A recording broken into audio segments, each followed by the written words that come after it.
about the legal side of this, and if there is such a place that respects these legal considerations. Thank you very much. شكرا جزيلا.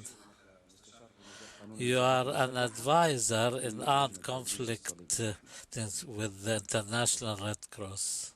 Ladies and gentlemen, it's a great pleasure for me to be here in Doha with you today, and I would like to express my sincere thanks to Al Jazeera Network for inviting me here. The organization that I'm representing here today is the International Committee of the Red Cross, an organization that was established 160 years ago. The organization has been working with neutrality, with independence, and these are our fundamental principles. What this organization has been doing in a very neutral space is providing succor to people who are affected by armed conflict, either by providing assistance and protection.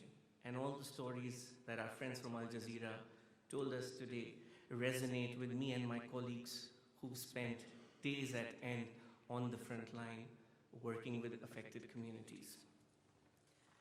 If you will allow me to contextualize my intervention, the ICRC follows the principles of neutrality and impartiality, which means that we don't take sides and we stay non-political in a conflict. That we provide support to the population, not because of which side they belong to, but only based on their needs. We work with parties to the armed conflict and have a bilateral and confidential dialogue with them. This means that we are not part of any human rights reporting mechanisms. The dialogue allows us to have access to areas where conflict-affected populations reside, and more often than not, we are the only ones present in those areas. Let me come back to the question at hand and look at the intersection between humanitarianism and journalism. This intersection cannot be overstated, particularly in conflict situations, where the media plays a critical role, as we heard this a few minutes ago, in providing accurate and timely information to the public.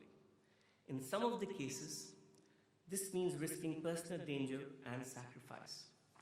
Trustworthy media is instrumental in protecting civilians, raising the international community's awareness of the horrors and realities of conflict, and uncovering violations of international humanitarian law. In recent times, the media has generated tremendous amounts of coverage of the humanitarian crisis in Ukraine, igniting a debate on the ongoing reporting from major international media outlets that victims of some nations are deserving of empathy and sympathy more than victims of other conflicts. It is my humble submission that this underlines the critical role that media outlets play in promoting a unified humanitarian identity, where all human suffering deserves compassionate stories. Together with journalists, we must continue to shed light on the stories of people enduring humanitarian consequences in the Sahel, in the Horn of Africa, in Yemen, in Afghanistan, and in Syria. Media outlets must provide a platform for all those affected by conflicts. While there is a military battlefield, there's also the media front, where the stark darkness of conflict must be conveyed to mobilize public attention and support. Journalists have a crucial mission in serving the public interest by going to places where others do not. They interview people, they bring out the truth, they verify facts, they disseminate news. In some instances, journalists covering conflicts have also helped courts obtain crucial evidence. Their work can therefore establish accountability and foster international solidarity. This, however, as we all know too well, comes at a cost, as journalists on duty in conflict zones often face immense challenges. For these reasons, journalists covering conflicts are afforded protection under international humanitarian law. And the importance of referencing and adhering to IHL cannot be overstated. Words, definitions, expressions have a certain meaning under international humanitarian law.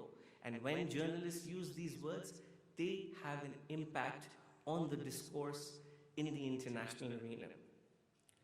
By doing so, the journalists can enhance their reporting, they can promote better safety for themselves on the ground, and foster a better understanding of armed conflict situations. They can also raise and showcase the work of humanitarian agencies and therefore connect them with the communities who deserve to be connected with these humanitarian agencies. As such, the ICRC engages with journalist associations, and we've done so at least in this part of the world in Kuwait, Oman, and in Doha previously with Al Jazeera, training journalists and news editors. Now, at first sight, if you look at what's available in terms of protection to journalists under international humanitarian law, you will only find 2 references in the Geneva Conventions and its additional protocols. There are 2 articles, and I'm a lawyer, so allow me to also quote the provisions of it. Article 79 of Protocol 1 and Article 4 of the Third Geneva Convention. These are the only references to media personnel in the Geneva Conventions and additional protocols. However, if you were to read it with all the other humanitarian rules, you see that there is actually quite a comprehensive protection accorded to journalists under international humanitarian law. All you have to do, and now you know that journalists are treated as civilians, all you have to do is to replace the word journalist by civilian, or the vice versa. Replace the word civilian by journalist, and then see the provisions that are available within the Geneva Conventions. And you see a plethora of provisions that accord the specific protection to journalists. Now, thus, in order to perceive the full scope, you need to see it in totality rather than looking at the references. The existing laws do provide protection, and I'm coming to the question that was raised to me by the moderator. They do constitute a solid and realistic basis for shielding media personnel from harm as they work in the battlefield. However, the most serious deficiency is not the lack of rules, but a failure to implement these existing rules and systematically investigate, prosecute, and punish violations.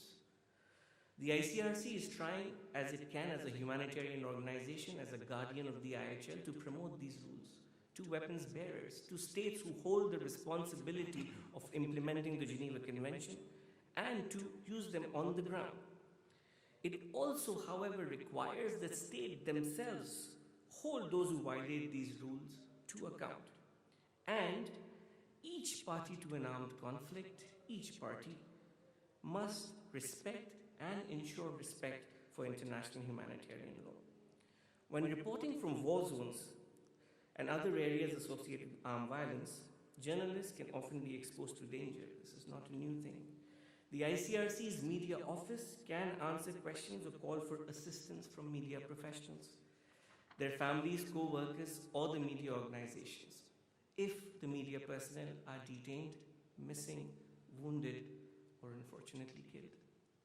If the circumstances allow, the ICRC, within its mandate, can seek confirmation of an individual's detention, capture, or deprivation of liberty, as the case may be, trace the whereabouts of missing journalists, and help them restore or maintain contact with their families, organize evacuations, and in the worst case scenarios, transferring mortal remains. I think I will stop there, but if there are any questions, I'd be happy to answer them. Thank you very much. We'll take some questions. فإذا كان في حد عنده